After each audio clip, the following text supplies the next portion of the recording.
Hello friends, today I am looking at another Black Series figure of another Stormtrooper. Yeah, I know, Hasbro's making a lot of these lately. But anyways, it's the SCARIF Stormtrooper Squad Leader.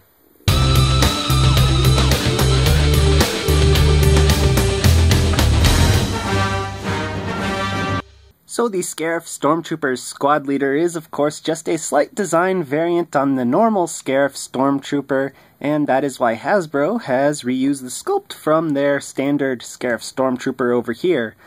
They have the same sculpt everywhere, the same bulky forehead armor, the same baggy pants on the thighs that don't have any armor on them. It's the same everything pretty much. The only difference between the two is that the Squad Leader has a new belt, which has a big rubber skirt attached to it on the back.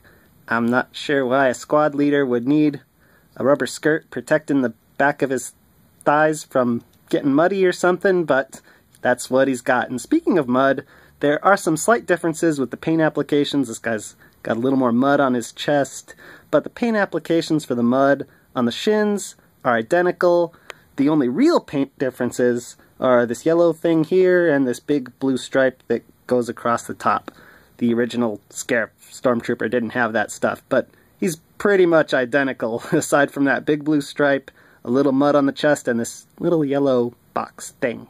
The articulation is also identical to the normal SCARIF Stormtrooper, which is not a bad thing, because the Black Series has amazing articulation. His head is on a hinge ball joint combo.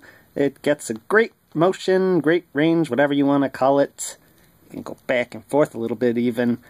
The shoulders are hinge and swivel. The armor just goes in. It's also rubbery in case it doesn't quite go in and doesn't get stopped, really. I don't know how to explain it. He's got hinge and swivel elbows, hinge and swivel wrists. The left wrist goes up and down, like that. And the right wrist goes side to side, like that. Chest has a diaphragm joint. There's nothing at the waist. The hips are on ball joints. The skirt doesn't really get in the way, although it seems like he can't really do the splits very far, even if the skirt weren't there at all. I mean, it's kind of stiff there. The thighs have cuts. There are double knees under that skirt, and hinge and swivel rocker ankles. So the Squad Leader's packaging is pretty normal. He's number 28. That's right, he's an actual regular release, even though we only see him for a split second in the movie. Anyways, let's cut that tape, open this, and get the tray out. Start freeing this guy by pulling out his legs. That was pretty easy. For accessories, the Squad Leader actually gets something new. Instead of the standard blaster that's come with a million Stormtroopers and the SCARIF Stormtrooper that this guy shares his sculpt with, the Squad Leader comes with this big honking gun. I don't know what it is really, but I really like the silver paint right there on the edge of the barrel that sort of blends in really nice, and it's got a little red paint app there too. We usually don't get any paint apps, so this is a really nice gun. It looks really cool too. Both hands hold it just fine, but his right hand is the one with the trigger finger, so it looks best in that. Pew pew! Scale time. The SCARIF Stormtrooper Short Trooper Squad Leader guy stands at about 6 1/8 inches tall. Here he is next to his friends from Rogue One, the normal SCARIF Stormtrooper that's exclusive to Walmart, and the Imperial Hover Tank Pilot that's exclusive to Toys R Us. The Squad Leader's the only normal release, weirdly. And here he is next to an Episode 4 Stormtrooper, an Episode 2 Clone Trooper, an Episode 7 Stormtrooper, and the freakishly tall Rogue One Death Trooper.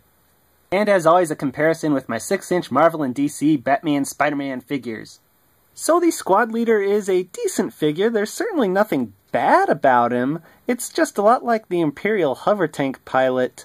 We only see him for a split second in the movie, and it's hard to get excited about so many Stormtroopers, Hasbro. I would really space them out if I were you. So if you have to pick one, I'd probably get the standard SCARIF Stormtrooper just because he's, well, standard, I guess.